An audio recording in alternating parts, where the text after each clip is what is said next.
আসছে ছাত্রদের নতুন রাজনৈতিক দল। বৈষম্য বিরোধী ছাত্র আন্দোলন ঘোষিত এক দফা ফ্যাসিবাদী ব্যবস্থা বিলোপ ও নতুন রাজনৈতিক বন্দোবস্তের দাবি তোলা হয়েছিল। গণ অভ্যুত্থানের সফলতার পর নিজেরাই এই দাবি বাস্তবায়নের প্রক্রিয়া শুরু করেছে। আন্দোলনের প্ল্যাটফর্ম থেকে আরও এক ধাপ এগিয়ে এবার নতুন রাজনৈতিক দল গঠনের দিকে যাচ্ছে বৈষম্য বিরোধীরা। অন্যদিকে বুলেটিক্স পলিটেকনিক শিক্ষার্থীদের ধাওয়া পাল্টা ধাওয়া।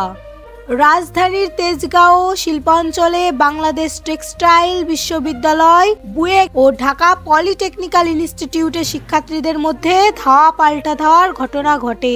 রোববার রাতে এই ঘটনা ঘটে। এদিকে পরিস্থিতি নিয়ন্ত্রণের ঘটনাস্থানে সেনাবাহিনী রয়েছে।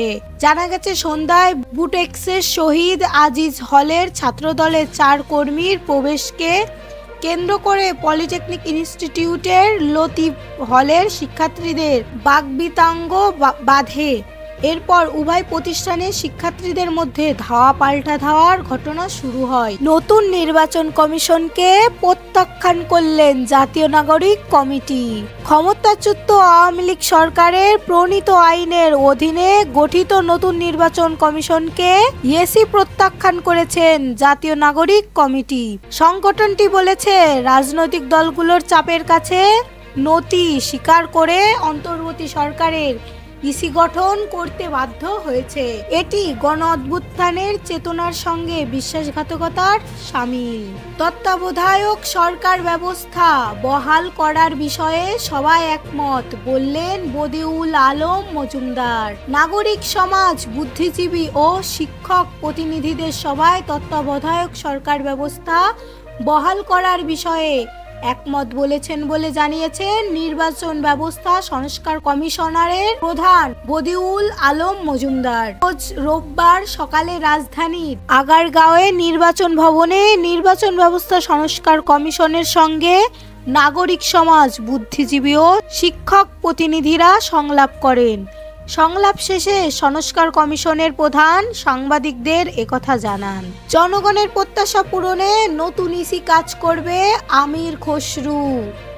নতুন নির্বাচন কমিশনকে স্বাগত জানিয়ে বিএনপির স্থানীয় কমিটির সদস্য আমির খসরু মোহাম্মদ চৌধুরী বলেছেন, নির্বাচন কমিশন শপথ গ্রহণের পর জনগণের প্রত্যাশা পূরণের পথ সহজ হবে। জনগণের প্রত্যাশা পূরণে এই কমিশন কাজ করবে বলে আশা প্রকাশ করে। নির্বাচিত সরকারই দেশকে পুনর্গঠন করতে পারে বললেন তারেক রহমান। জনগণের ভোটাধিকার প্রয়োগের মাধ্যমে বেছে নেওয়া নির্বাচিত সরকারই দেশকে পুনর্গঠন করতে পারে বলে মন্তব্য করেছেন বিএনপির ভারপ্রাপ্ত চেয়ারম্যান তারেক রহমান। নির্বাচন ব্যবস্থা সংস্কার কমিশনে না ভোট সহ 3 প্রস্তাব ইলিয়াস কাঞ্চন। নির্বাচন ব্যবস্থায় না ভোট রাখা সহ 3টি প্রস্তাব দিয়েছেন চিত্রনায়ক ইলিয়াস কাঞ্চন। রোববার সকালে রাজধানীর আগারগাঁওয়ে নির্বাচন ভবনে নির্বাচন ব্যবস্থা সংস্কার কমিশনের সঙ্গে নাগরিক সমাজে এক সভায় ইলিয়াস কাঞ্চন প্রস্তাব দেন। সভায় নিজের প্রস্তাব তুলে ধরে চলে যান সময় তিনি সাংবাদিকদের কাছে এই সংক্রান্ত তথ্য জানান।